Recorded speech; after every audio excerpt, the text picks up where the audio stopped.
Sorry. Hello everyone, welcome to KST Center. Today we have Professor Sunil Mukhi from IISER Pune. We will talk about quasi-characters and classification. Thank you so much. Shall we give the 2 minutes or we start or what? I guess. Okay. Very good. Lovely to be here as always. And so today I'll talk about some work that's in progress and actually almost complete. So let me get into it right away. So the paper that this talk is based on is called Classification of Unitary RCFTs with 2 primaries and C less than 25. And this is work with Brandon Rayhorn, who just graduating as a PhD student at Stanford. He's been Shamit's student, but mostly worked with Jeff Harvey and others on this sort of stuff.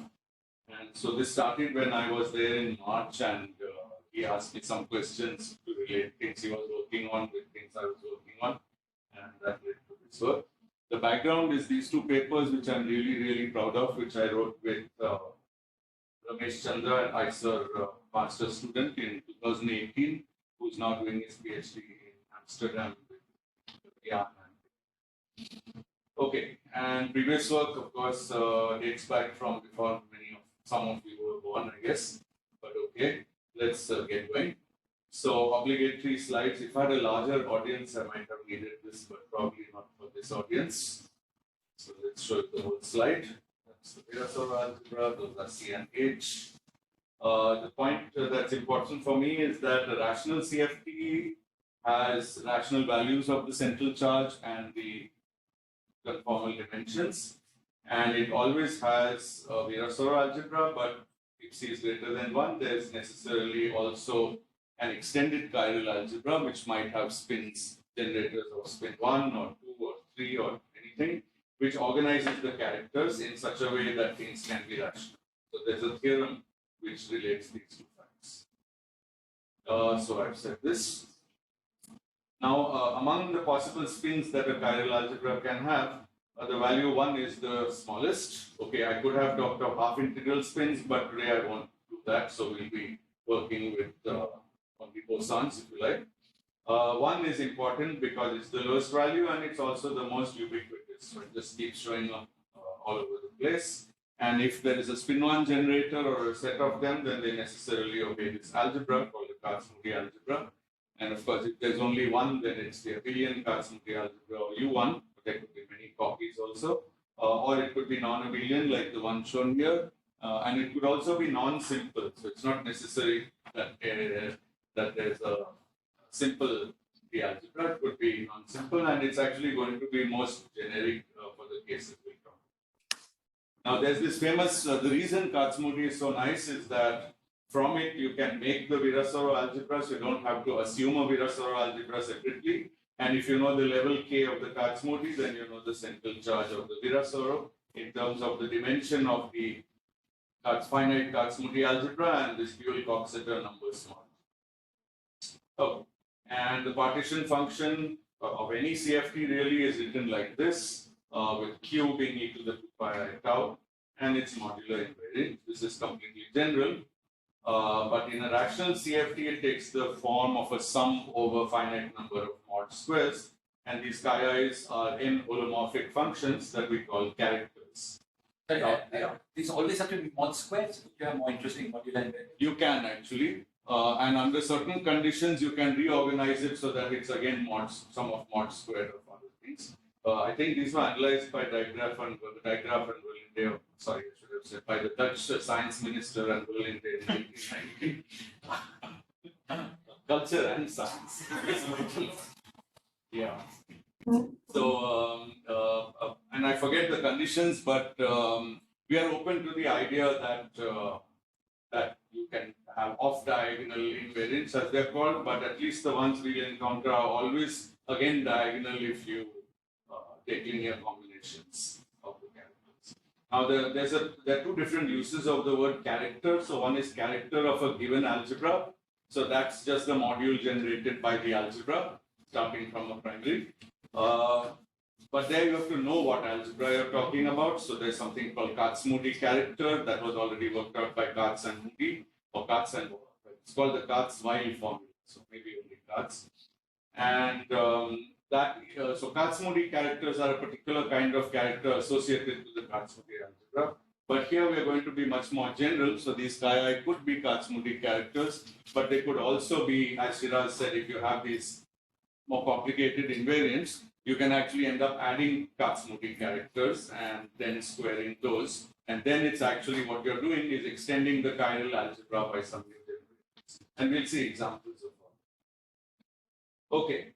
So yes, so as I said, chi is the character associated to a given primary, but under the full chiral algebra, whatever it might be, about which we don't make any assumptions. So the classification program here, it's a bit different from, for example, there was a famous classification program in the 80s by Capelli, Itzikson, and Zuber. And the question they asked was a totally different one. It was, given the Virasoro characters, what are the possible modular invariants we can make out of them? And they found this celebrated ADE series. And then they found that the same thing actually works if you are given Kac-Moody characters. But here we are trying to ask the question, what CFT could possibly exist in 2 dimensions with some minimal constraints, because otherwise it's a very broad question and we can't answer it. But we're not going to specify the chiral algebra. That will be an output rather than an input. Now, this is a very important formula because one has to remember this is what characters in general look like. They have a fractional power of q, from which if I is 0, then by convention that's the identity character. And then we identify that exponent with minus c by 24, and all the other exponents for the other characters are identified with minus c by 24 plus hi, where each is the dimension of the primary. Now, once you've got that factor out, and by the way, this factor can be singular at infinity, at least for the identity in a unitary theory, it always is. Once you've got it out, then the numbers A0, I, A1, I, A2I are the degeneracy of descendants, and so these should be non-negative integers. Okay. And since we want the partition function to be modular invariant, it follows that the characters should be modular invariant as a family. That means they are a vector chi I, so with I going from 0, 1, 2, 3, and under a modular transformation of the torus, which should leave the system unchanged, they basically go into a transformation of themselves such that the sum of their mod squares is modular invariant. And the group here is SL2Z, the modular group. So these are what are called vector valued modular functions. We don't use the word forms because modular forms are non-singular everywhere, but characters like the partition function are singular at infinity. They are holomorphic everywhere else. Okay, so they are called VBMFs, and this is now a mathematics problem which people have studied. Also, if there were forms, then you would have. You could have a weight. Of course, you could say they are forms of weight 0. So actually, they are. So they are vector valued. I should have even said that they are vector valued modular functions of weight 0. It's still correct to give them a weight because they could go into each other and also get a weight factor. So here they're just weight 0 because the partition function is just got to be modular invariant, not covariant. So one more tangential question. Yeah. So one talks about Jacobi forms also as consisting of vector value. I mean, one way of looking at them is that, right? They are extensions of that because they also have a z parameter which is valued on the torus. So when you expand in z, then somehow yes, reorganize it as vector value. Absolutely. And then that discussion will be relevant. It is relevant, and it's one of the open problems in the at the end of this paper is to relate this work to Jacobi. Thanks. Now I have a question. Please. So I thought vectors were one forms in some sense, right? I mean, they were related to. I mean, why are you saying that the vector valued modular functions are forms of 0 degree? These are not one form. They are vector valued in the sense that they are an n-tuple of objects which go into each other. It's just a very simple sense of vector. It's like the vectors we learn in school, velocity. Yeah, precisely. And vectors can be thought of as, I mean, they're not exactly one forms, but they are dual to one forms. Yeah. But we're not doing differential geometry on the space of modular forms. It's a very simple flat space. They're just multi-component objects. Mathematicians call those vectors. Yeah. Now, the interesting thing about VBMFs is that although they are modular and they're very constrained by modularity, but actually they don't need to have so these coefficients A's that you see in this series need not be positive, they need not be integral, they need not even be rational. You can easily make such things with irrational numbers. Okay, so if they are irrational, there's no hope to call that a CFT. If they are integral and sometimes negative, that's also bad. Only if they are integral and positive, then it could be a CFT. And as we'll see, in most cases, even then it's not a CFT. You have to do more to show that it is. Okay, but we are going to introduce some notation here. A vector valued modular form is called admissible if it does have all non-negative integral coefficients. So at least it looks consistent enough to describe a CFT. And it's of quasi-character type. This is something new we introduced 3 years ago. If the coefficients are integral but possibly negative, and I'll show you examples. Some may be negative, but they're all integral. Okay, both are going to be useful, and we'll look at. Okay. Now the problem is that classifying all RCFT is just not possible. There's just too much. There's just too much freedom, and it's too large a space. It's of course infinite in the first place. You can easily make many lists of infinitely many RCFTs.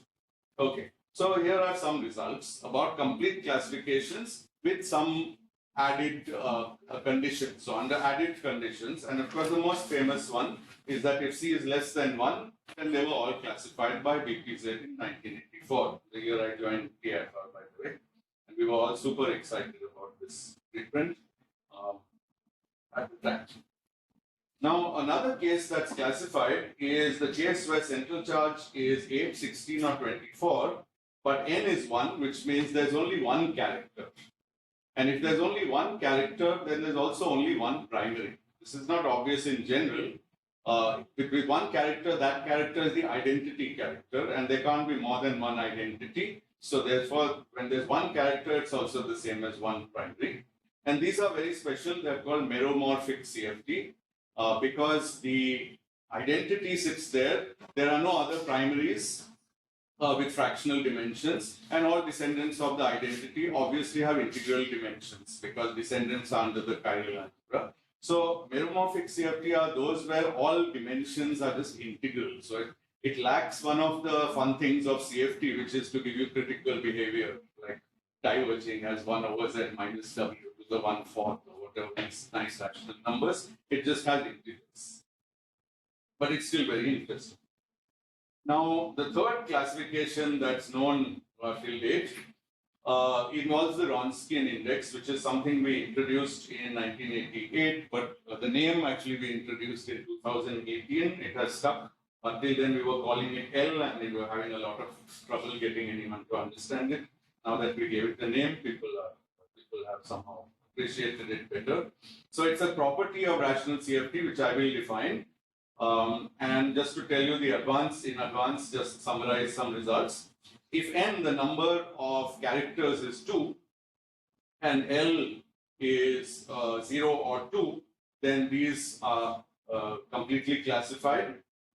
Through a bunch of papers, kind of the classification got better and more precise till this last paper. In between, there was a nice paper of Mason et al., mathematicians, who actually, I'll show you the paper in a second.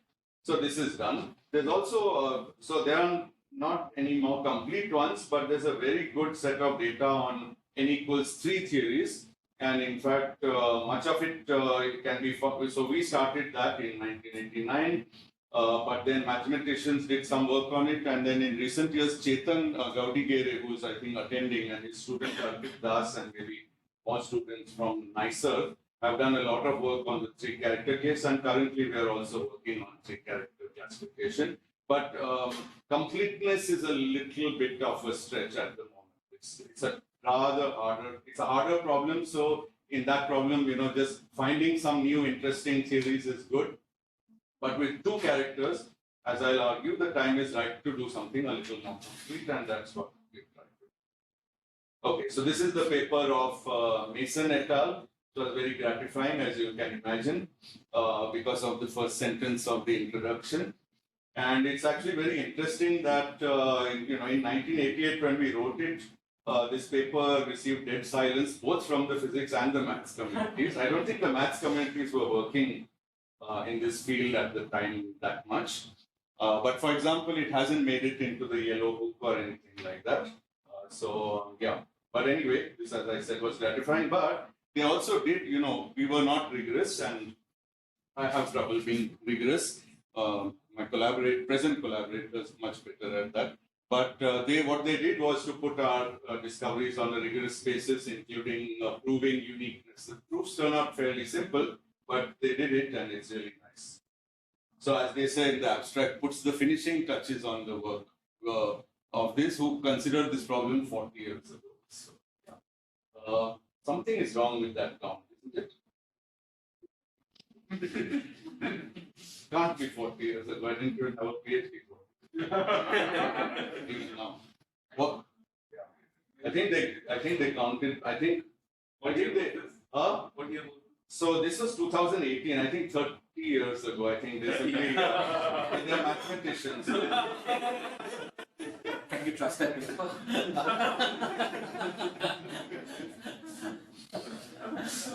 So one of the things they proved in their paper is that in our examples, which I'll run through very briefly, we found consistent characters, but then for each of them we found a unique CF. That phenomenon is actually accidental, and it's special to the case we considered. So once you look at more general cases, so n again is the number of, actually I don't know why I said this. This is true. Once you have two characters, the number of characters and the number of primaries need not be equal. So let me give something a little concrete to show this point. Supposing I have a complex primary phi, so there's also a primary phi bar. Then my theory has one phi and phi bar. The fusion rules involve phi cross phi bar. They're different. Think that phi could be the n of SUN, for example. So then n and n bar obviously are different, and n cross n is not the same as n cross n bar. But chi of phi and chi of phi bar are the same, the character, because the group theory of finding descendants is exactly the same and doesn't care whether it's the n or n. So there are two characters but three primaries. So this is a phenomenon that one can. And they have the double phi plus chi bar or? Yeah, chi phi mod squared plus chi phi bar mod squared. Yes, exactly. So you still have those three terms. You'll have three terms, but those two terms will be the same. Chi phi mod squared and chi phi bar mod squared are the same. So it's chi 0 mod squared plus twice the other. But the entanglement would be more. That would be counting the primary. Yeah, it just means the primary comes with a multiplicity. And there are more interesting cases. So in SO8, you get 3 because there's a triality of SO8. But in some exotic theories, we get multiplicities in the thousands and millions. So it's all very nice, something number theoretic going on. But for the present talk, so when we started this project, we thought we'll be talking about two characters. But it became clear that we are better off talking of the number of primaries. And mathematicians prefer that. So we are going to deal with theories with a 1 and a phi, but phi is real. And only that. Phi actually, for the actual result. So here's the new result. It's the complete classification of all such theories with two primaries. So P is the number of primaries while N is used for number of characters. So P is 2 and C is less than 25, but with no other restrictions, in particular no restrictions on Wronskian. Since I haven't introduced that, I guess I should go on, but yeah. So you're counting basically in the partition function everything with one coefficient. Yeah, it's just chi 0 mod squared plus chi 1 mod squared. But we are classifying theories. Yeah. So for example, there can also be multiple theories with the same partition function. So I'll come to that. Yeah. And what we'll find at present looks like 121 theories. I'll show you a table at the end. Okay. Now, there are several previous results due to which this classification is possible. One is, of course, the classic work of Shelikins in 1992, where he classified all meromorphic, that is, with one primary CFTs, at central charge 24. And I'll say more about it because it's of fundamental. It's fundamental in our. I see Karthik smiling because he just read that paper recently. And indeed, it's quite a classic. And let me say now, because I won't have time to say it later, there have been not less than 10 or 12 influential maths papers on Shelikins' work by very, very leading mathematicians. mathematicians, and they have proved that his classification, which was done by what you might call ad hoc physicsy methods, like looking at trace identities, anomalies, getting inspiration from heterotic string compactification, which is actually what Shellykins was doing at the time. They've now proved that it all boils down to some mathematical construction called generalized peak poles, which involves generalized lattices. It's really amazing maths. But what turns out is that every single thing Shellykins said in this paper was correct. This is from 1992, so it is 30 years ago now. But over this time, there's been a lot of work, and it's really impressive how that one result it's just become like it's like a milestone result, which is very beautiful. Okay, so that's one.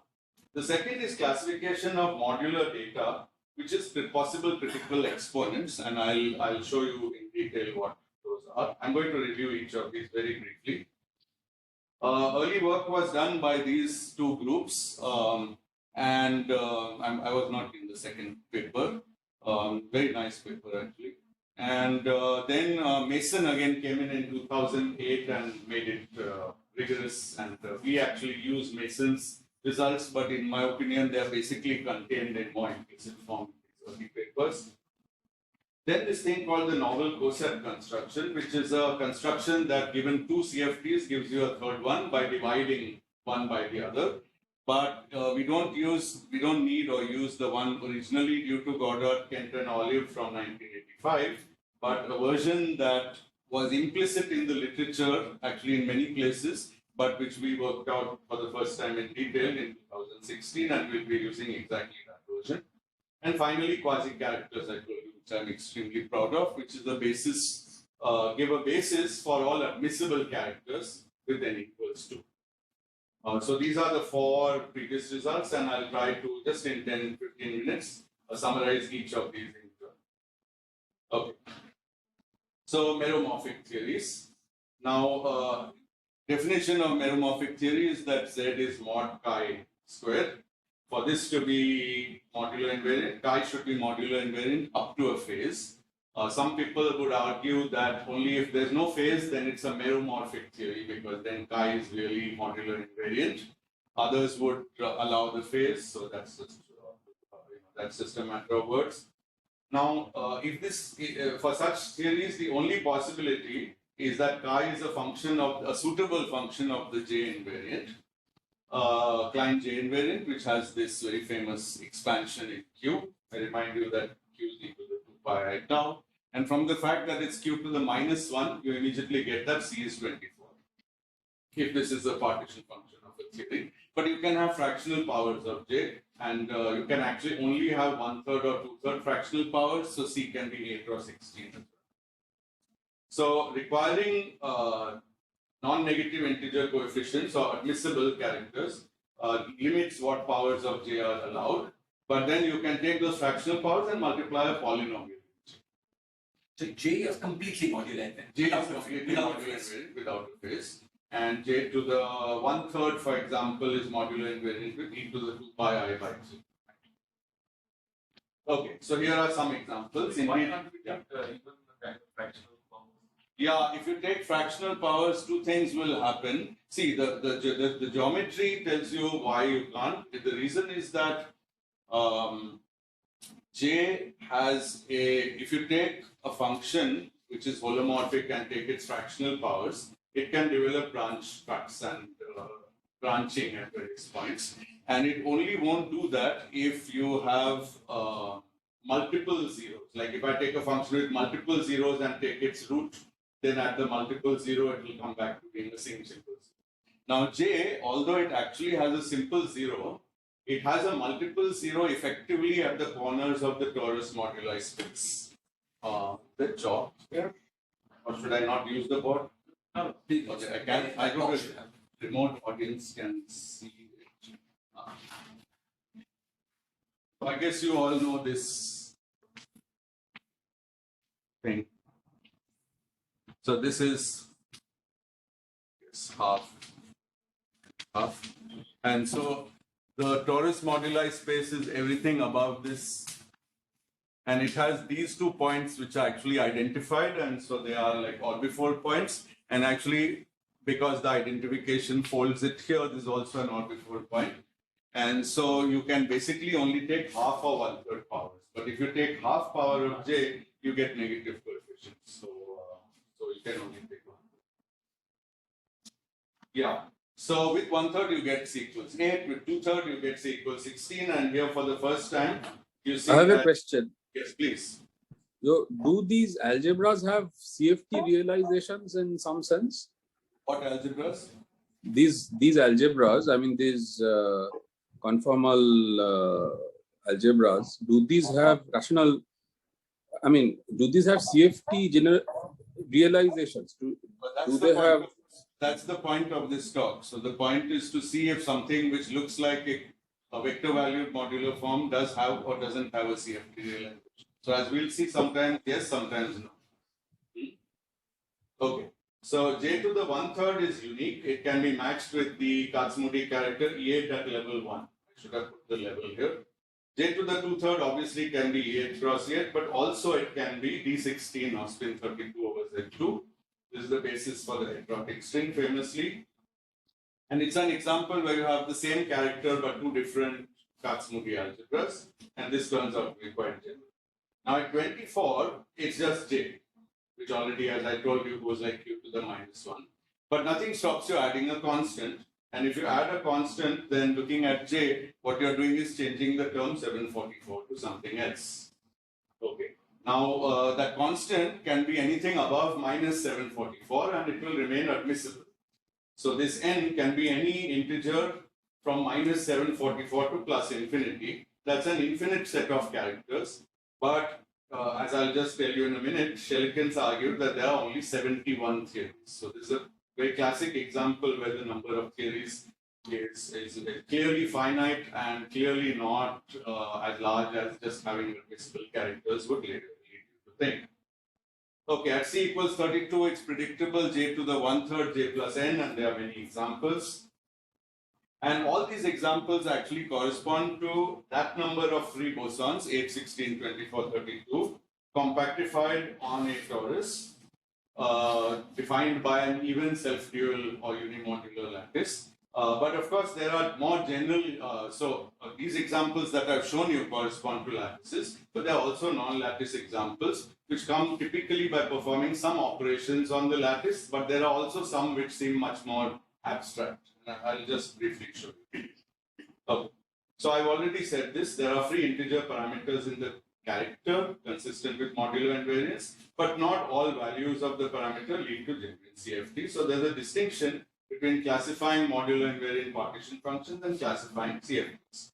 By the way, something that keeps coming up in my mind, when people do for a 3+1D conformal bootstrap, they keep looking for bounds on some gap or some dimension or something, and in many cases they're lucky. Like I think 3D famously, the Ising model emerged from this bootstrap and the 3D Ising model, and that's lovely. But there's really no guarantee that when you find a bound and you find things inside that satisfying that bound, that is going to be any conformal field theory. At least if 2D examples are anything to go by. So yeah, I could understand the point. You're saying that the region that you do not rule out, there you do not necessarily. Yeah, the reason that you do not rule out quite big, is very big, and it's mostly empty. I suppose people realize that, but on the other hand, sometimes on the boundary you find interesting things. That's a weird fact. Even some of these 2D CFTs came out from calculations like that. Okay, so let's see again at 24 what happens. So first of all, there are 24 even unimodular lattices called EMIR lattices. Then you can orbifold them, and in 15 cases you get new lattices, or well, new theories rather, and that makes the number up to 39. And then Shelikins did really a case-by-case, very painful process of looking at examples and finding all possible ways that you can take Kac-Moody characters and add them up to be modular invariant. And it's just very difficult, but if there are some theorems at c equals 24 which simplify your life. And here's the Shelikins list. This is what I was worried might not be visible on this, but if I can zoom in, I can show you some features. Yeah, here. So I just want to highlight a few features. Theory number 0 is famous because it has n equals minus 744 and there's no Kac-Moody algebra, and that's what is called the monster CFT. So it has only spin 2 and spin 3 fundamental generators, no spin 1 algebra.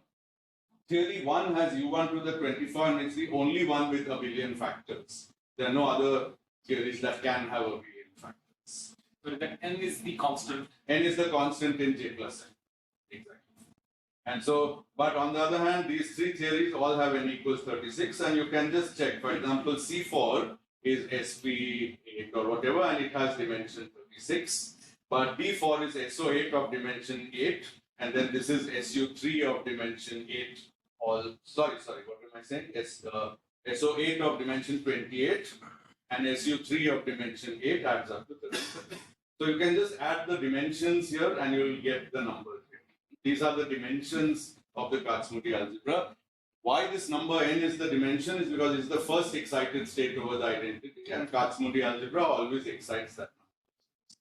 And so, now one thing just to point out is that if all the algebras are at level 1, for example, D4 1 to the 6, okay, then it's a lattice compactification because lattice only gives you ADE type at level 1. That's just a rule. So anytime you see level 2 like E62, then it's non-lattice, but it could be an odd before or something else. So here is a whole bunch of lattice. Right. So when you write, let's say in 40, you write A92 plus A41 plus. So your character is the sum of these three characters. No, the character is the product of these three. Product. Yeah. So actually, it's not even the product. So yeah, sorry. I think I said it wrong. It's a sum of a product.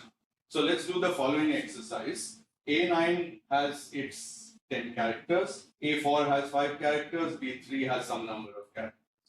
Now, take all possible products. So you get something of order 100 products. Those would be the characters of the 100 character theory, A92 plus A41 plus B31, just treated as a Vesuvino-Witten model. Now, you take these 100 and you become Shelikins and you do something, and this a linear combination of them is modular. It happens to be equal to J plus n. So it's like a Vesuvino-Witten theory with a product gauge group, with, and you choose some particular sort of bifundamental content. Yes, and actually you can right away see how to begin choosing it, because most of these characters will have fractional conformal dimensions. But if you're making a meromorphic theory, you can't add things with fractional dimensions because the result doesn't have any well-defined transformation under tau goes to tau plus 1. So you throw out, first of all the ones with fractional dimensions. But you might have integer dimensions coming from adding the fractional dimensions of the fields in A9, A4 and B3. Like it might be 3/4, 3/4 and half or something, and it adds up to 2. And that one you can use. Now you have a smaller list, not 100, maybe 10, and now you fiddle the coefficients till the whole thing is modular. Okay. In principle, you could actually just, ask a computer to compare it with the J function, and that will give you a linear algebra problem. I'm not sure why it wasn't done that way or how practical that way is. Maybe it was done that way. Anyway, so this is the sort of, yes. So could those A's, B's and C's correspond to say SU3 cross SU2 cross U1 in any case? Yeah, they could. But none of these has SU3 cross SU2 cross U1. Okay. And sorry, so you need some sort of coincidences for the sum of dimensions to be. Yeah, so you need two things. Actually, here's a fun thing I'll show you. For the simply laced case, you see that not only are the sum of dimensions equal to this number, let's look at C4 1 to the 4. Not C, A4 1 to the 6. Then the rank 4 times 6 is 24. Now the central charge for a simply laced algebra at level 1 is the rank. Only for simply laced at level 1. So there's a constraint on the rank and on the dimension, and you have to solve both. If it's not simply laced or not at level 1, there are still constraints, but they are a little more complicated. Right. I was thinking that for the sum of the weights of the primaries to add up to an integer, Yes. that requires some. Is this the explanation for why it doesn't continue forever? Continue. Yeah. That is not an infinite number. Yeah, of course, the first explanation why there's not an infinite number is that if I had too many generators, Kac-Moody algebra always has the central charge at least equal to the rank. Right. Okay, add up, a million generators cannot have rank 24. Right. Cannot have central charge 24. Right. U1s have central charge 1, anything else has central charge less than its dimension but more than its rank. And since the number of primaries for any given Kac-Moody algebra is itself finite, it's clearly finite. Yeah, but this much was already obvious in the 90s. What Shelikins did was from the smaller mess find the real answer. Yes, that's very interesting. Okay, let's move on to the modular data. The modular data for CFT, it's a fancy word for the T and S matrices. Just the modular transformations, how they act on these vector valued modular forms, and they define a representation rho of SL2Z. And my collaborator Brandon got interested because he had been working on representations rho of SL2Z precisely. Sorry, just one question about this. So the next question of this sort would be central charge 32. Yes. Right. And there also one can the same game. I mean, is it in principle the same game? It's so there are 24. There are 24 even self-dual lattices in 24 dimensions, but in 32 dimensions they are estimated to be 10 to the 9. Okay. So it's so 24 is a critical dimension, at least in terms of human. I'll mention that again. Okay, good. Okay, so the T matrix, this should have been curly T, sorry, is given by the fractional parts of the critical exponents, and it's just e to the 2 pi I m0, e to the 2 pi I m1. So the numbers m0, m1 are the modular data from the for tau, and from those you can also uniquely get the S transformation matrix. So m0, m1 is the modular data. Mason gives a nice formula where you put in m0, m1 and you get tau, T and S. Again, I emphasize it's there, the same things are there in the language of fusion classes in Kristen, Ravanini and so on. But this paper is what we used. So, other examples of theories with no relevant operators common? That's a whole other story, but yes. And actually, famously, we pointed out at some point that the Wronskian index equals 2 theories that we found have no relevant operators, and so they are what you might call perfect. Somebody called them perfect metals.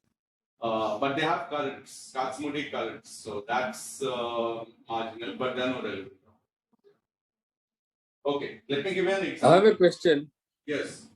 So, in order to make realistic theories, space-time theories with these gauge groups, you would have to combine them with space-time Virasoro algebras in some sense, right? Yeah. So I'm not trying to make realistic theories. So, actually, can we discuss this at the end? Because I'm trying to solve a mathematical physics problem here. But I'll be happy to talk with you about realistic theories, but not right. Maybe. Okay. Now, I'd like to show you the modular data in an example. SU2 level 1 famous theory, C is 1, H is 1/4. So the exponents are -1 by 24 and 5 by 24. But when we say the fractional part, we just choose it to be between 0 and 1 and positive, therefore positive. So it's 23 by 24 and 5 by 24. So if you read Mason's list of 54 possibilities, you'll find 23 by 24 and 5 by 24 in it. So that's what I mean by modular data. So constraints were obtained by these people. Now, in the case of Wronskian index, I'm really sorry that I haven't introduced it yet, but I will shortly. In these old papers, it was already, the S was already computed. So that modular data for these was known. But Mason really, as I said, listed 54 possible pairs. There's a subtlety, which is that his pairs are unique only up to conjugation. So that creates an added twist, which we have to think about and which we talked about. I may not go into these details when I'm telling you the results, but sort of this is the idea. Now, the quasi-character construction of 2018 we claim to be complete, so it also contains the modular data. So there are many different sources from where you can get the modular data for two primary theories. So modular data fixes the characters? No, well, sorry, excuse me.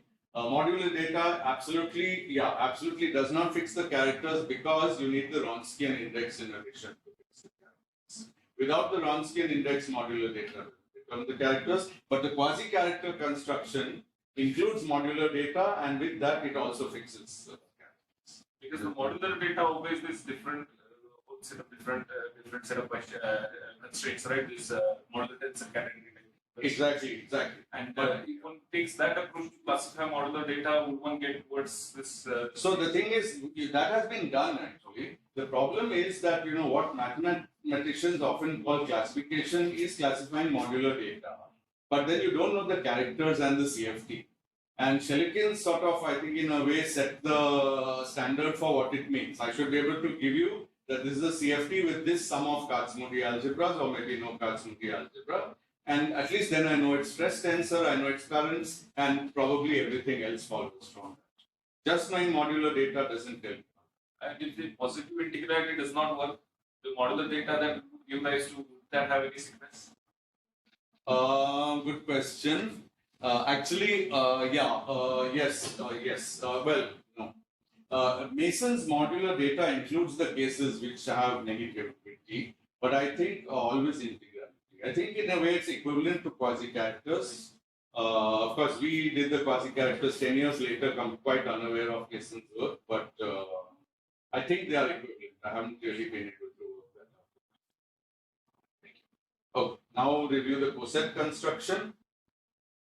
So the idea of the coset construction is take, original one was take a Kac-Moody theory or an affine theory based on some Kac-Moody algebra and embed the denominator, embed another one in it. So the finite algebra should be a sub-algebra and the levels also should have some constraint which comes from something called embedding index.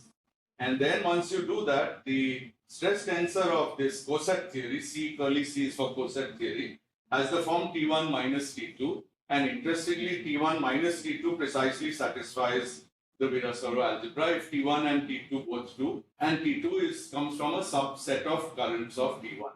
So T1 is J summed over many currents, and T2 is J summed over a smaller set of those currents. It should have been the other way around, right? Some of it. Sorry, what? Oh, sorry. Km2 is a sub-algebra of Km1. That's correct. That's the type. Sorry. And the central charge of the coset is the difference of the upstairs and downstairs central charges that follows. Okay. Now, in this paper, we studied a somewhat different type of coset where the numerator is replaced by a meromorphic CFT, which I've called S, also because it will often be a Shelikin's theory. So it's not literally KM1, it's rather some meromorphic theory, one character theory. And we divide it by a Kac-Moody theory, which has a Kac-Moody algebra that fits in the Kac-Moody algebra of the Shelikin's theory or the meromorphic theory. And we get a coset. It's actually simpler than the conventional one. Problem is that the conventional works of Goddard, Oliver et al. Were focused mostly on trying to say that the whole space of CFTs comes from cosets. That was the program. This is more awkward in one way, but it actually gives you much simpler. It helps you to classify things actually for many reasons. One of which is that if Km has some number of primaries, then C has the same number of primaries. Okay, because S has only one primary. Otherwise, the relation between number of primaries of numerator, denominator, and coset is much more complicated. Sorry, but all theories of the type S basically product Kac-Moody theories? Except the monster. Exactly. So, but aside from the monster, then this is a special case of Goddard not special case because S is not it's not the Wessomino-Witten model. So the Wessomino-Witten model would be the one with the 100 characters. So diagonal invariant, and this is a special modular invariant. So it's simpler actually, but it yields much more insight as we will see. So given that the S model transformations are so, it's just one, right? Yeah. The S. Yeah. Does this give rise to various types of level rank dualities? Not level rank duality, it simply says that the modular data of Km and C are the same. They just conjugate to each other. And I'll show you the. I mean, when the numerator is taken to be just like a SUN at level 1 or something like that, then it gives rise to level rank duality, right? Okay.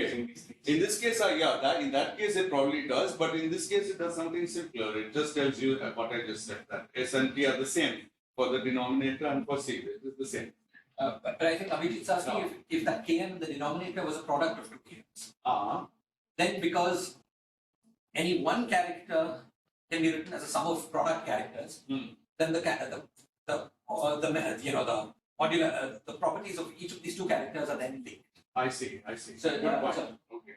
So in cases I'll be using here, Km turns out to be simple, but of course you're absolutely right. It can be, this is modular. And I don't think it's that well explored. Let me say that this concept of doing this is mentioned in the last pages of Moore and Seiberg's lectures on RCFT, but they didn't work out any cases. It's also mentioned in a paper of Shelikins and Yankelevich. But with Gabardine, we were the first to actually work out anything of consequence from this. And it turns out that it's absolutely central to proving results. So I'll show you. Okay. So, exactly this. So, in this paper, what we showed is take an affine Kac-Moody theory with a simple algebra and embed with a given number of primaries, embed it into a Shelikins theory and any of the 71, and you'll just generate new CFTs. And in this case, what came out was we were able to prove that some characters which otherwise could not be identified with CFTs are actually identified with CFTs. So that's the basic purpose of this. So it was used to generate several new CFTs with 2, 3, and 4 primaries. You could have more primaries. Okay. So it's going to be a strange talk because after all the reviews over, I can tell you the results in 5 minutes. Yeah. In the case that S was monster, if it didn't have a Kac-Moody algebra in it, how can you model it by a... Yeah, good. Thank you. So we did write, Harsha, my student Harsha Hampapura and I wrote a paper on that. The point here is that you can invert this relation in an interesting way. So if I have a coset, I really don't know if the remote audience can see this board, but They do. okay, they do. If I have a coset, then so supposing C has characters chi I tilde and Km has characters chi I, same number. Then the coset relation, if I, morally speaking, take Km from the denominator to the left side, then I get sum over I, chi I tilde equals modular infinity. And this is a holomorphic relation. Nothing is barred here. These are both functions of tau. So we call this the bilinear relation. And this relation can make sense at the level of characters without embedding any Kac-Moody algebra and anything. And one thing that we found, of course, later we found that it's fairly well known in some of the maths community, is that if this is icing and this is baby monster, which is a known 3-character theory, then this is the monster, then you have this coset relation. And icing has central charge half. This baby monster is known to have central charge 47/2. And if you add them, you get 24.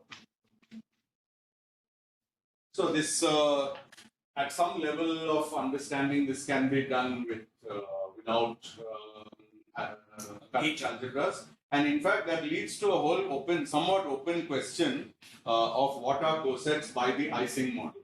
All possible cosets just by the Ising model. Whatever they are, you'll get 3-character theories of this form. So it's very fascinating. Okay.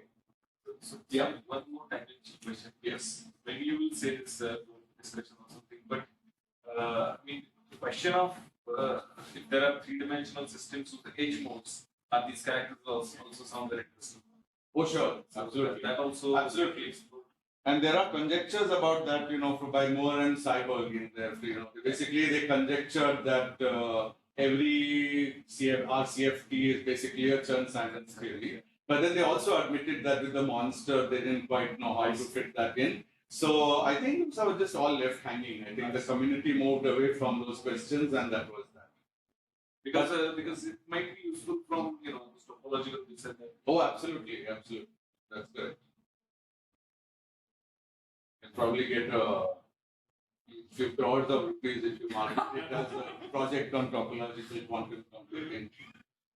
Okay, so now finally I talk of modular linear differential equations. I've talked about this many times before. I won't go into details, but just tell you that this is an important tool, although it's not at all central in the work that I'll be describing now. But it's an important tool which led to the concept of quasi-characters. So the idea is that if I define a covariant derivative on moduli space d tau, which is del by del tau plus some connection, then I can write the most general modular invariant differential equation of any given order.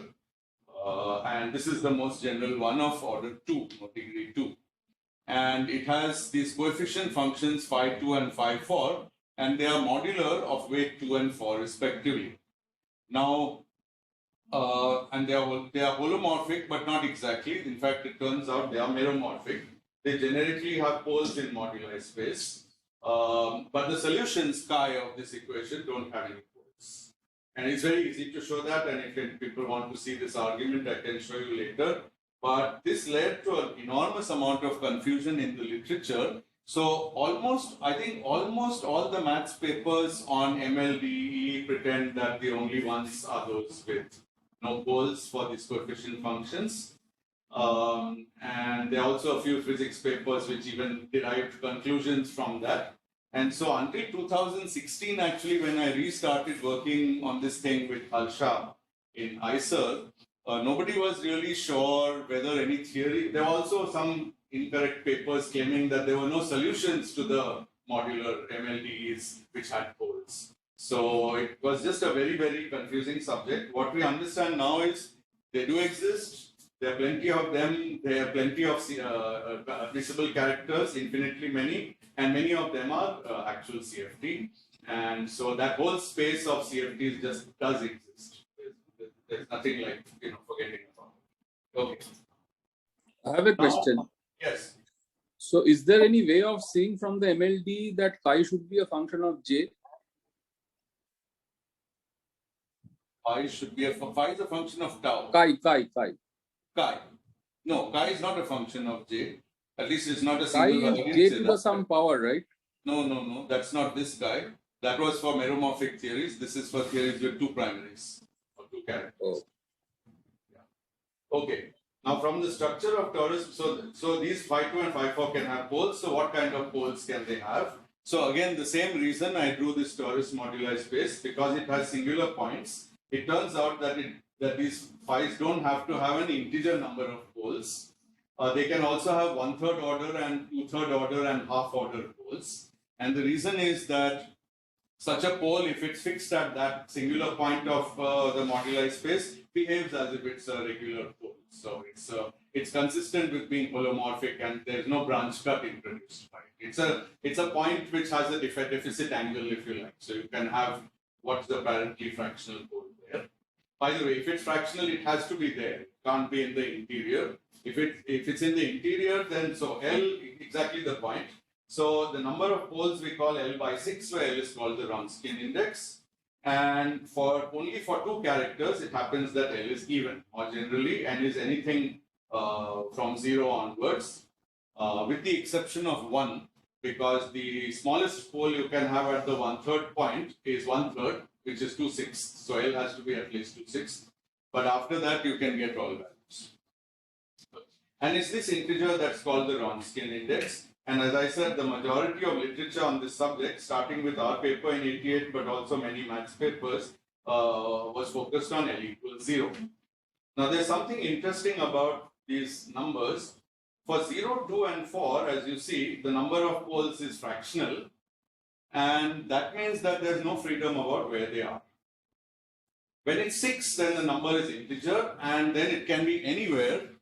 And so it can be anywhere in this kind of space. That freedom translates into the freedom of the characters up to a constant. The characters don't have a pole, but they have a freedom up to additive constants. And that freedom only arises when L crosses 6. So people now sometimes say that, well, 0 to 5 are called rigid because there the poles have to be at these corners or here. But once it crosses 6, at least one of the poles can be freely floating there, and then there can be other poles at these points. But the system has more freedom. As a result of that, this approach to solve this equation is pretty useless. So beyond L equals 6, nobody has done anything useful with this equation. As we'll see though, it works as, it's still useful to classify theories with L greater than or equal to 6, but by an indirect method called Quasi-Characters. Okay. So first of all, each Wronskian index leads to a different MLDE. And so can that fractional, even though it's greater than 1, can it just not be just that special point so that it's individually fractional? It can, it could, I suppose, but there are only 2 special points. So this and this are the same point. So, you know, if you have, so there are only 2 such points.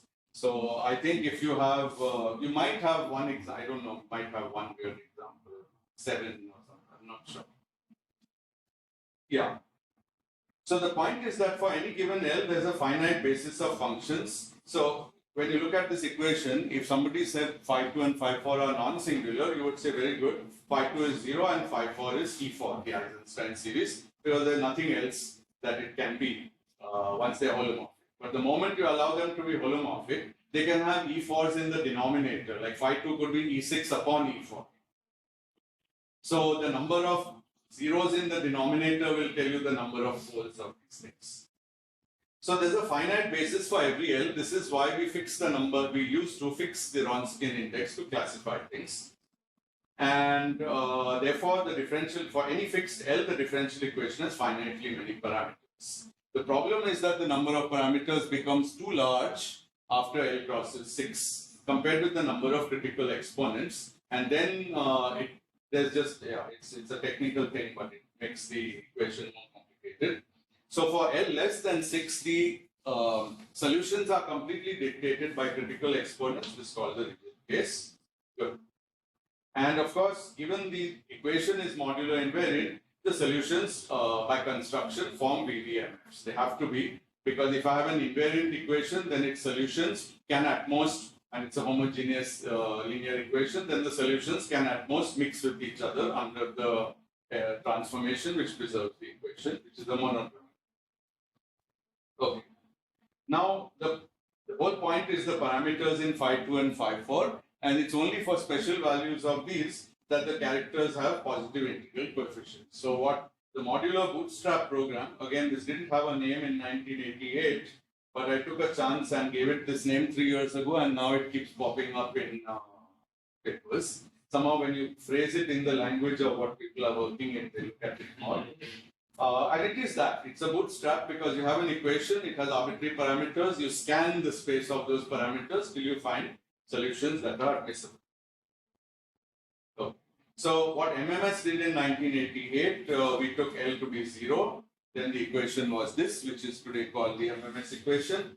And it has one free parameter. You scan that over that parameter and look at the Q series for chi0 and chi1. And for various values of mu, suddenly it becomes all integers.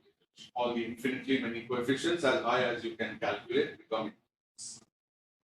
And most of, we were lucky that time because for L equals 0, most of them matched to known RCFT. One which didn't led to actually a new concept in CFT called intermediate vertex operator algebra, of which our odd case was the first example. But I'm not interested in those here. I'm only interested in those with 2 primaries, not 2 characters. So we had something on order of 7 or 8 solutions, but the ones with 2 primaries are these 4. So these are the only simple Kac-Moody algebras with 2 primaries. A1 at level 1 and then G2, F4 and E7 all at level 1. There's also A3 at level, A2 at level 1, which is SU3, but then it has 3 primaries, so 2 characters. E6 similar. But how would SO? SO, there's only D4 at level 1 that already has 4 primaries because vector spinner, conjugate spinner, and identity, but it still has 2 characters. So it was there in the MMS classification, But today we are not counting it because any SO. No, any SO would not work, right? Sorry. no, every SO has 3 characters except SO 8 at level 1. It has 2 Why characters. 3? Because just the At least 3 fundamental, characters. right? No, the only act. No, there's the spinner always. It's because of that. Presence of. Okay, and of course SO 32 has the special feature that there's an extension of it, which is again like a modular invariant made of its character. It's not by itself, it doesn't have one, but that has one character, it's meromorphic once you add up. So this is the full list of L equals 0 series with 2 primaries. So this is complete, and we knew it was complete, and Mason assures us that it's complete. So that's it. So now we have to look for the remaining series in our category. Now, just to finish the summary, sorry, am I going way over time? No. Okay. Now, the interesting thing is that MMS examined this equation and stopped after finding 7 or 8 solutions that were admissible because we threw away anything that looked inadmissible. If it was irrational, we threw it away. If it was rational, but the denominator could not be removed by normalization, we threw it away. And if it was negative, we threw it away. Turns out that last was a big mistake. Turns out that if you allow negative but still integer, then there are infinitely many solutions to this same equation. And these are the quasi-characters. So integral but not always positive coefficients. And this equation is easy to transform to a hypergeometric equation, so you know the solutions. And we call these quasi-characters. And we were inspired by the works of all these people, Kaneko, Zagir, Kumikomo, Sakai, who in some form or other were doing this, but not for the same purpose as us. And what we could show is, okay, so, and we found quasi-characters for L equals 0, 2, and 4, and we claimed that's the end, you don't need any more, because if I take linear combinations of quasi-characters with L equals 0, it turns out that they span all L. Let me show you, it's on the next page. Okay, so quasi-characters are not themselves characters, but they're a basis for admissible characters. Okay, and we don't even need all the quasi-characters we found because we are looking at 2 primaries and not 2 characters. So we found more than those can still, I mean, that can still be worked. But I'm sorry, this page is very telegraphic, so it will be much clearer when I show you an example. So here's the A1 series of quasi-characters. It solves the MMS equation with central charge 6n plus 1 for all integers n, and this is the conformal dimension. These are just numbers you read off from the characters. Now for n equals 0, this is c equals 1, and it's easily seen to be the SU2 level 1. And for n equals 1, it has central charge 7, and it's E7 1. In both these cases, it's admissible. And the A11 character looks like this. So you see the admissibility, all the coefficients are positive, and you can go as high as you like, and they'll all be positive. And 3 tells you that it's SU2, dimension of SU2. However, if you take this same family, then for any n beyond 0 and 1, you still get integral series, but this is what the series looks like. For example, at n equals 4. So C is 25, but the series now has these numbers, and this one is negative, minus 245. So formally, so you have to rule it out as a, it's not, can't be a CFT. Okay, but it's nice, and I'll show you on the next slide why. One more thing I can say is that you can actually compute this up to some point and find it positive. Then you can use Rademacher expansion to show that at infinity, the highest terms are positive. So you can be sure that it's really one negative and then all positive. More general ones with higher ends may have a few negative and then the rest positive. So the pattern hasn't been fully explained, but there's a good family where there are many negative, but then it turns positive at some point. You're saying that these are not admissible characters with CFT, but they are form basis for characters. And I'll show you that on the next slide. It will be coming. So try to memorize both of these, the admissible one on top and the non-admissible one below. And on the next slide, I'll add n times the first one to the second one. I have a question. Yes. Why exactly can't the coefficients be negative?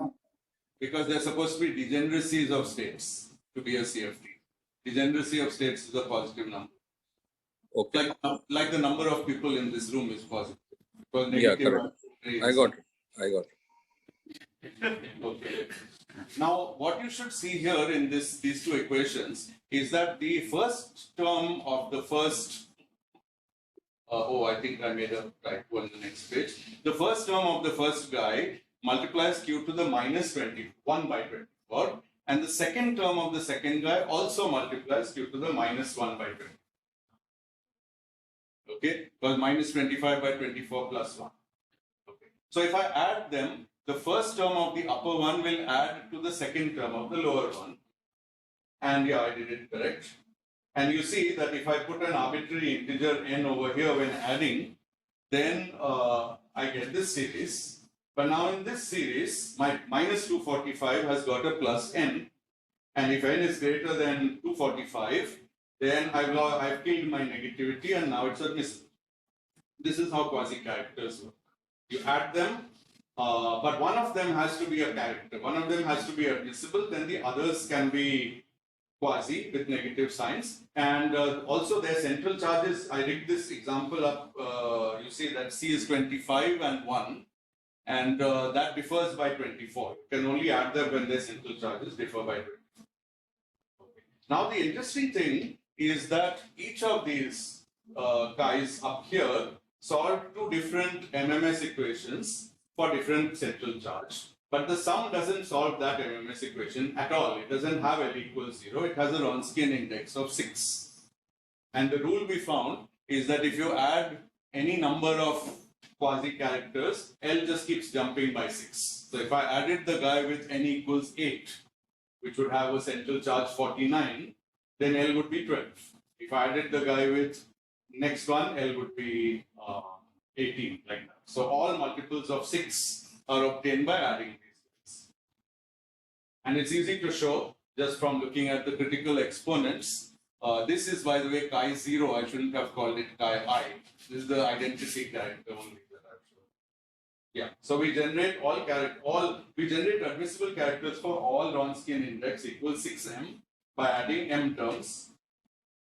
Now there are also quasi-characters for L equals 2 and 4. Remember, these are the rigid cases.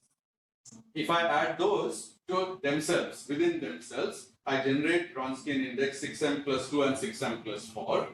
But if I have 6m, 6m plus 2 and 6m plus 4, I've generated all even integers. And the last thing is to prove that this generates all admissible characters.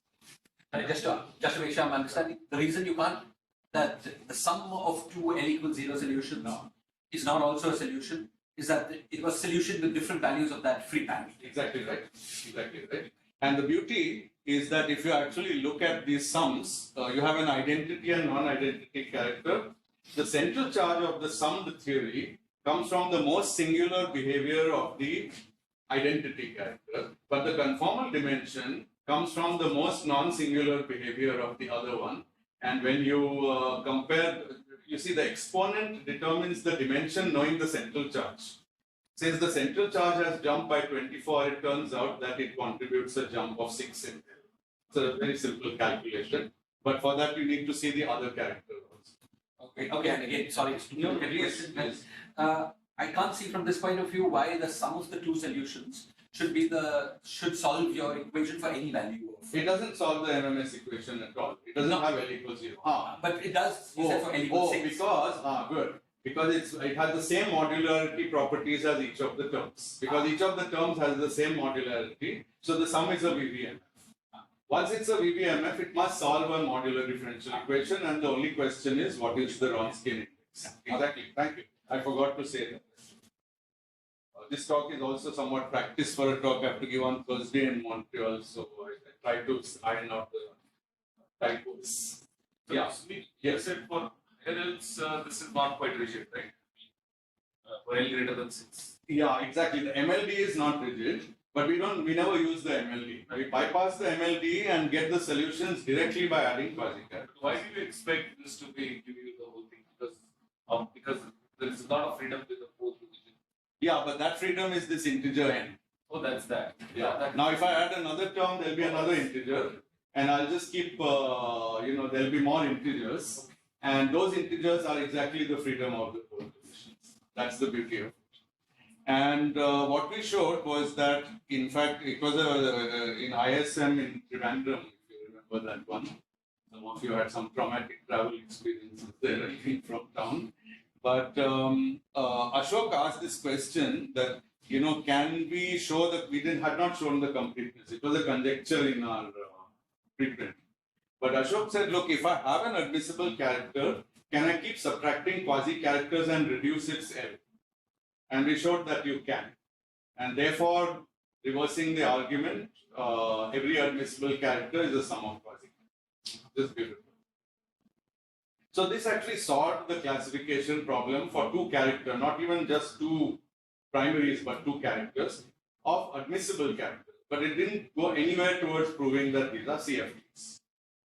So, but once we accept, okay, now I gave you the example of the A1 family, which is on the top. There's another family called the Li-Yang family for some reason, and G2 and F4 are contained in that.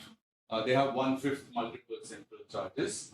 In fact, the first family has, I already told you, A11 and E71, and second family has G21 and F41 with these central charges. And for all the remaining ends, both these families give quasi-characters. Now, there are also quasi-characters for L equals 2. These were not known in the maths literature. We found them, but the procedure is quite the same, and you can see that the formulae look very similar with some minus signs. And what the second series contains is the coset of A11, A71 in a Shelikin's theory, and the coset of G21 and F41 in a Shelikin's theory, among others, and the rest of them in the coset are, the rest of them in the second family are quasi-characters. And roughly, how do you classify all quasi-characters, let's say that?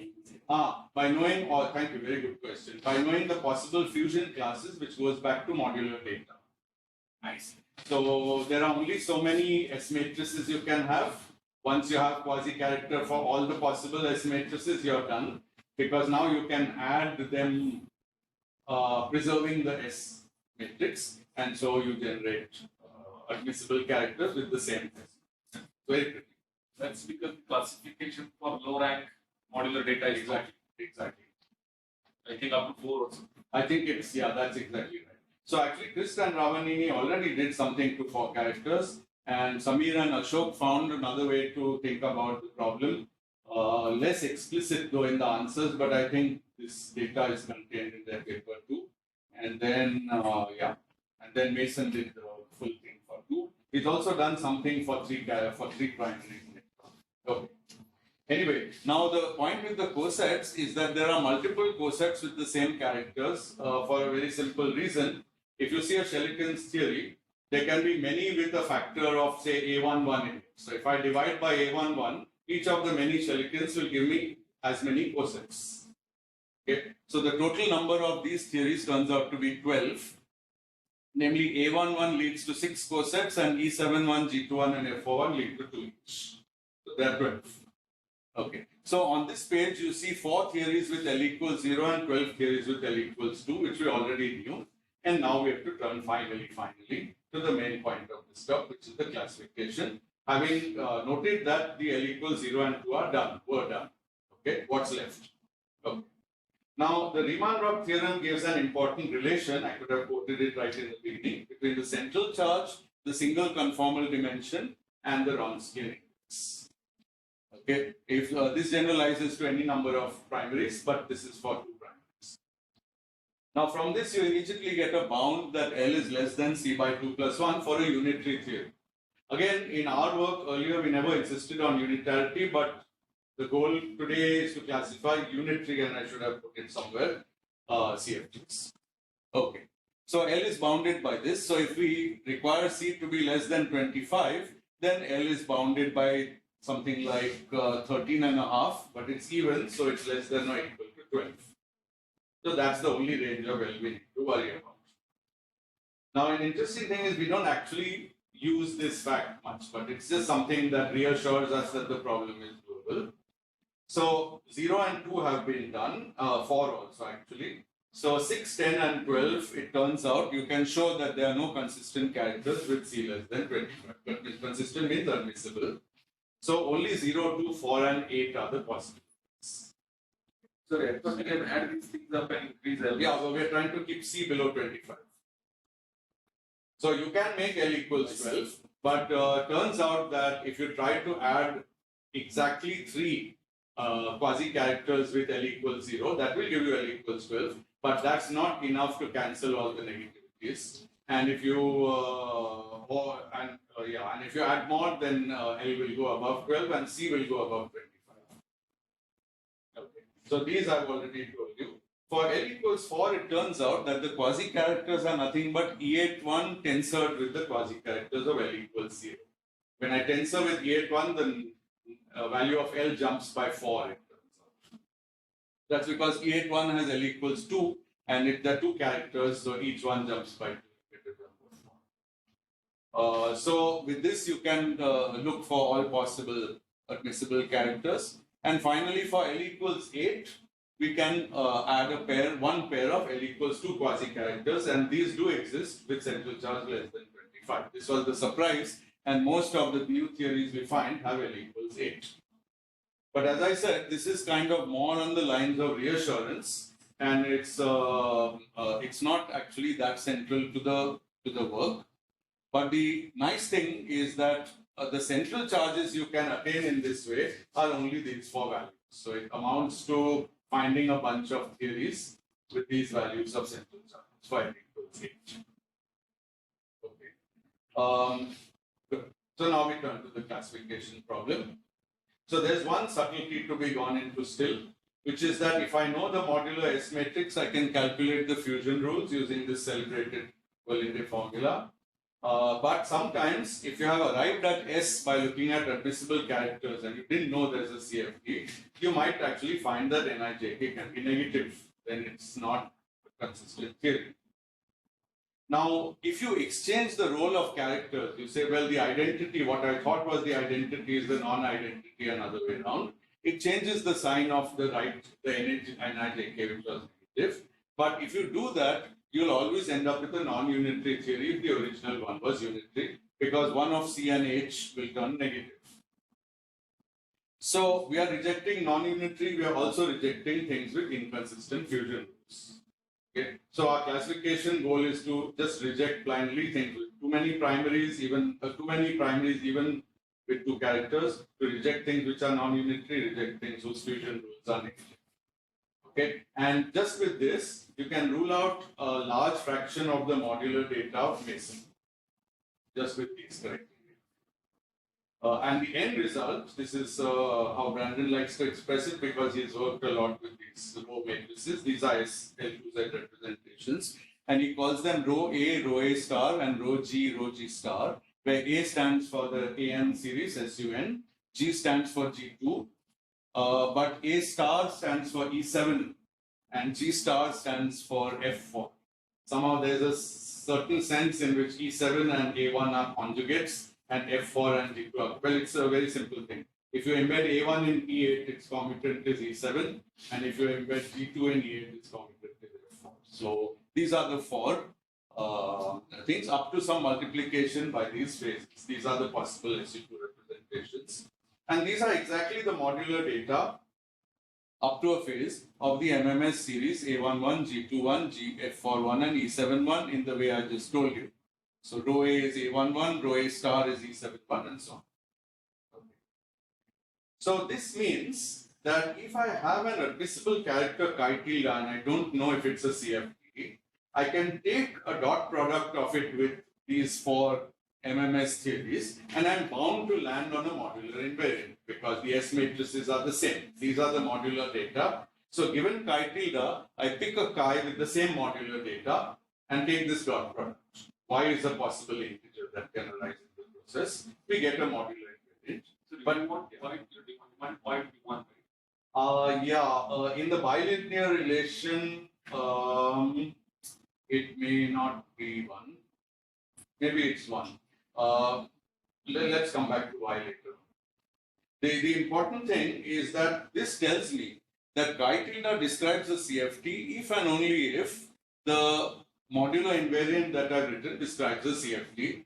because then chi tilde is that CFT obtained by quotienting this sum by chi, and chi's are known, they are the MMS series. So in other words, every 2' CFT is a quotient of something meromorphic by the MMS series. This is a very powerful theorem.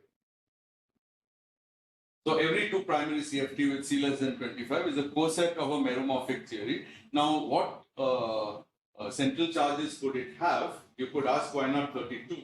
The point is that the MMS series has central charges bounded by 7.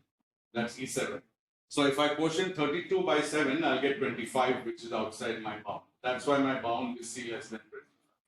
So if C is less than 25, I only need to consider 8, 16, and 24 meromorphic theories and quotient each of them by an MMS theory in the form in this list here, last one, and that's it.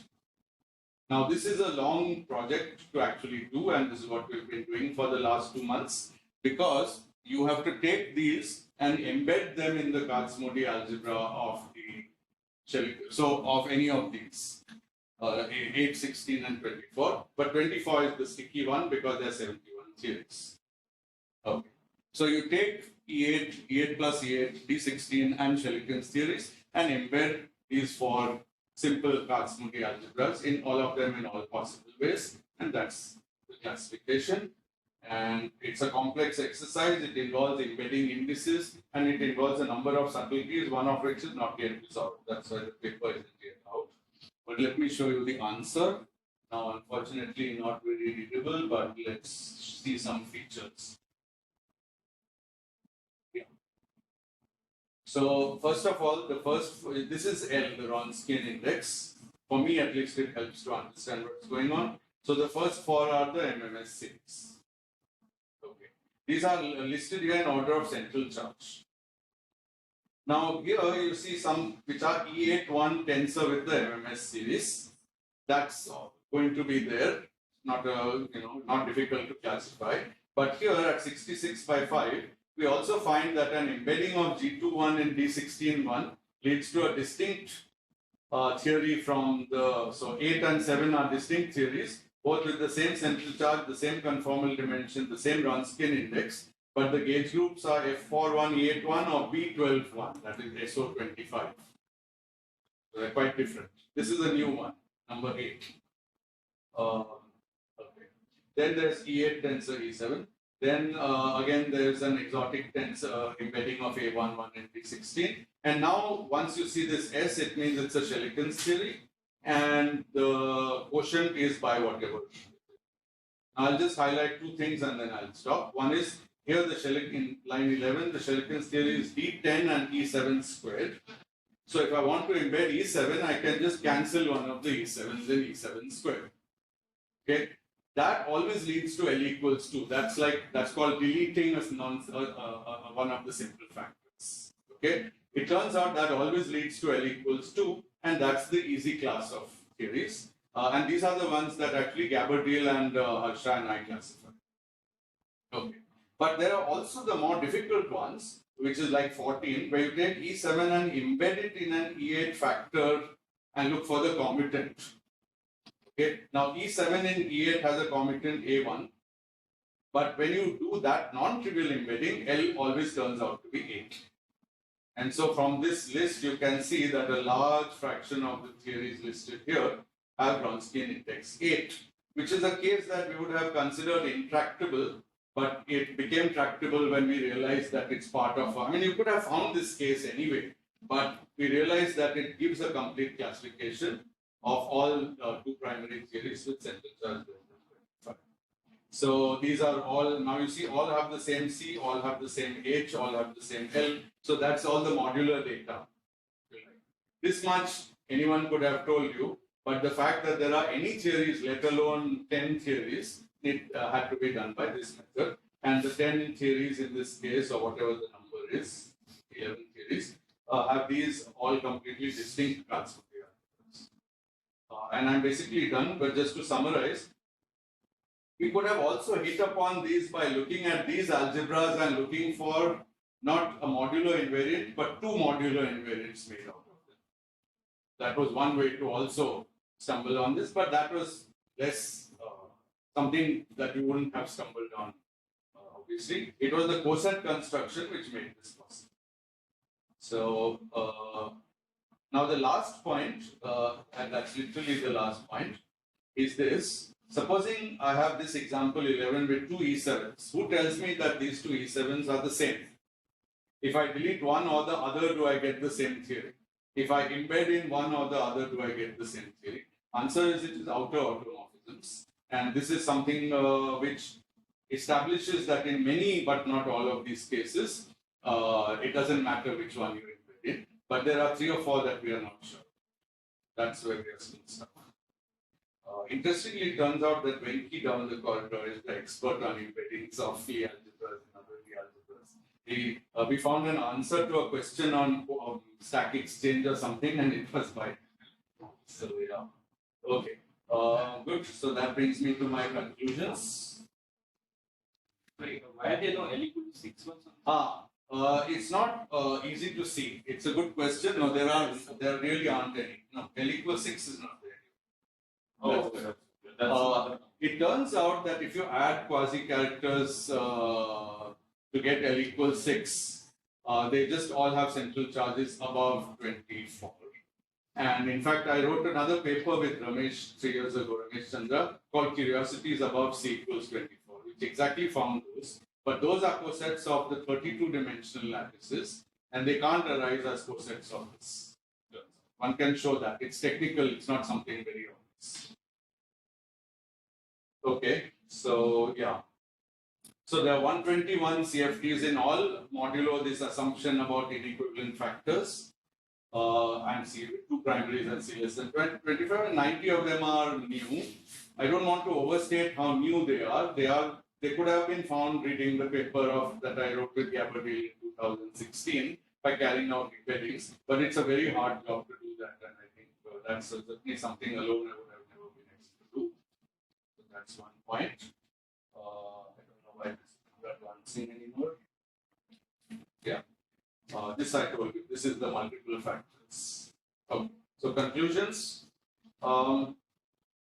So some C equals 25 theories which lie outside our classification are known by embedding in C equals 32, and one can surely enlarge the set, but as I said in the beginning, there are at least 10 to the 9 even unimodular lattices in 32 dimensions. So this is a pretty hopeless looking problem. There's a relation to some work of Jeff Harvey on generalized Eke operators. There's a relation to penumbral moonshine, about which I know literally nothing except what is written here. But this is what Brandon Rehon has been working on, so that's what got him interested in this. And also, I should have said the Jacobi forms. You could extend to more than 2 primaries, like 3. So 3 characters or 2 characters, but 3 primaries. And the question is how complete. And there's some ongoing work I'm doing with Chetan and Arxiv at IISER. Well, Arxiv is in Durham and Chetan is at IISER. And we're looking at the 3 character case. But I think we are not at the moment thinking of a complete classification of anything this stage. And there's this famous relation of these RCFTs to N equals 2 gauge theories, which we haven't looked at, but it's a motivation. So thank you.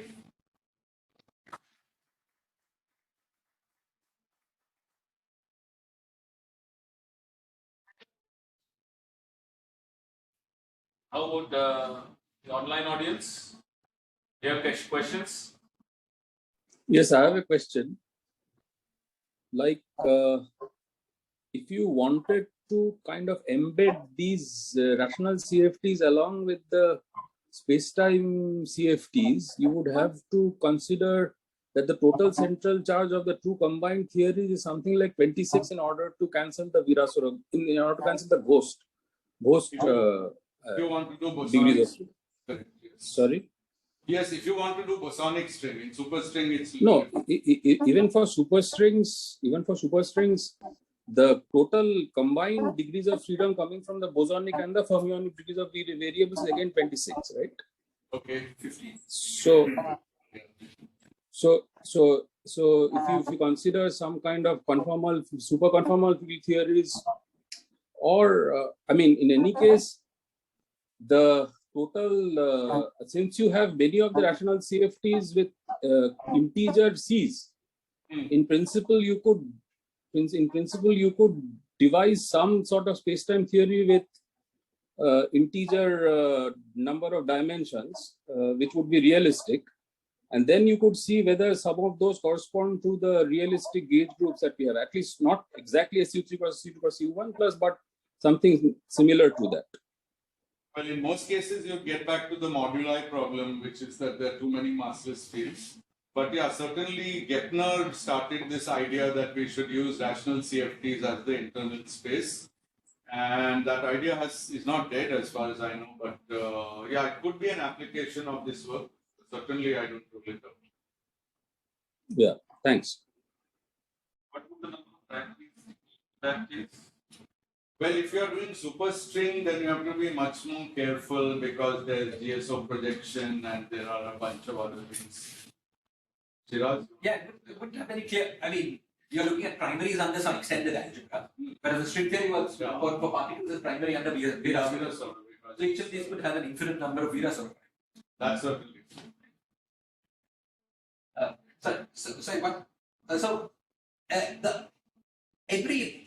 Every theory on your list was some sort with the generalized notion of cosetting was a coset of some Wessoumino theory. Is this right? Coset by a Wessoumino. By a Wessoumino theory, but also the numerators of it. Well, I won't call it a Wessoumino. So that in Gabardine like to use the term affine for Wessoumino-Witten theory, which means only the diagonal invariant, and non-affine for the others. Okay. So if he's right, then it's non-affine.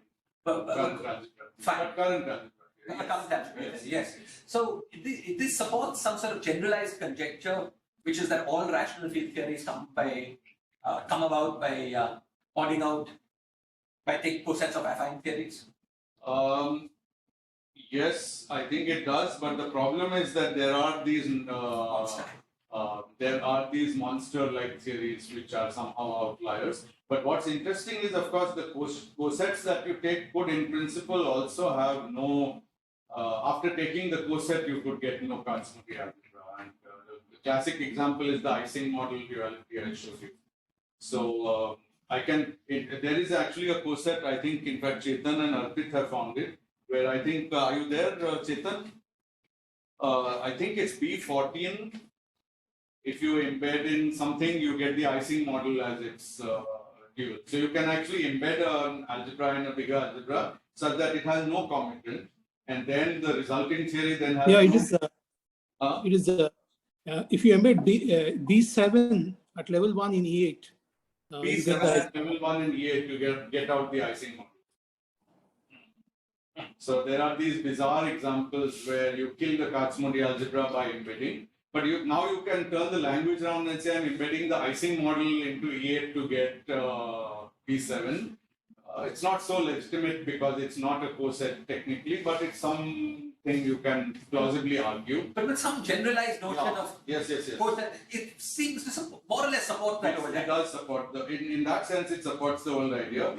But I think what it does, which is maybe new, is that the old idea seemed somehow, again, I don't want to put words into the mouth of those people, but they seem to always take Wessoumino-Witten models and coset them by other Wessoumino-Witten models. Right. So the fact that you need to look at the exceptional thing is very important. And actually, it's key to organizing the classification by number of primaries. What would this mean for Chern-Simons? Generalized kind of non-one. Yeah, I don't know. I mean, what's the Chern-Simons theory dual to a Shelikin's theory? I mean, that's the question. Now, of course, at some level, since the manipulations in Chern-Simons theory and Wessoumino-Witten theory are formally similar, can probably, without much difficulty, reproduce the manipulations in Chern-Simons theory. What would be interesting is if there's some meaning you can give, which is intrinsically three-dimensional. Even, I mean, as a boundary of 3 dimensions, but at least it should have a meaning maybe in a 3D Lagrangian or something. So I don't know, could I write, suppose I write 24 copies of 3D Chern-Simons SU2 at level 1. How would I know that this theory, which has that Lagrangian, has a Shelikin's theory dual to it, which has only one, which is meromorphic, one character. that means the bulk Chern-Simons isn't the one that the Lagrangian just tells you, right? This, I think, is why Gabardine likes to say, use Vesumino-Witten or affine for the diagonal invariant, because it's what the Lagrangian tells you. All the others are you're doing something beyond what the Lagrangian is telling you. So can you take a Chern-Simons Lagrangian and do something which reduces its I don't know, analog of what are primary fields in which are there some loops? What are Wilson loops? So can you have a reduced number of can you project out Wilson loops in Chern-Simons theory? Yeah, first, often the relationship between Chern-Simons and Vesumino-Witten is just in the chiral sector, right? True, and there, yes. So a lot of the but that's chiral character. That's fine because at least for the one character case, the Shelikin's theories can be thought of as being purely chiral characters. Yeah, I was just wondering this chi times chi star. Yes. That's something nice. That doesn't usually have an analog in just pure Chern-Simons, right? Because we just come to purely. Okay, but actually, if you take the difference of two Chern-Simons theories, it should and treat one as the left moving and other as right moving, it might make sense. It might make sense. Because that's parity conserving and that's also what the Vesumino-Witten model should do. I've never seen this fully fleshed out, but except in Witten's 3D gravity as Chern-Simons, it's exactly what he does. He takes two SL2R Chern-Simons and takes the difference, and that's 3D gravity and somehow dual to some SL2R. You didn't have a new PS matrix. Is that condition? Because SS cancels. Yes. Correct. Is what condition? Modularity of the full non. You express it in a chiral thing, but it's a condition on a modular invariance of the non-parity, which is the modular partition. So if you try to find some 3D example with unitary, then that may be giving modularity, at least for the diagonal invariance. I mean, maybe if you had Especially with the single guy, right? Yeah. Shelikin's Okay, maybe related to what you're saying. Conformal blocks are the states of Chern-Simons theory. Yes. But you need an inner product of this on this inverse space. Yes. And maybe that's what you're saying. That the inner product on the space of conformal blocks, for that to be nice and positive, definitely will be related. Yeah. Okay, that's interesting. Yeah. Is Chern-Simons on annulus as to That's also true. is related to chiral integration? I don't think that's its normal interpretation. I thought rather because a single Chern-Simons is a parity violating theory. So in my mind, somehow it can only be half of the Vesumino-Witten. No, but if it is in the annulus, then on the inner boundary, you play the chiral and the outer boundary, you play the parity chiral. And if you do a thermal partition function, it will be like a. Okay, that's interesting too. Okay.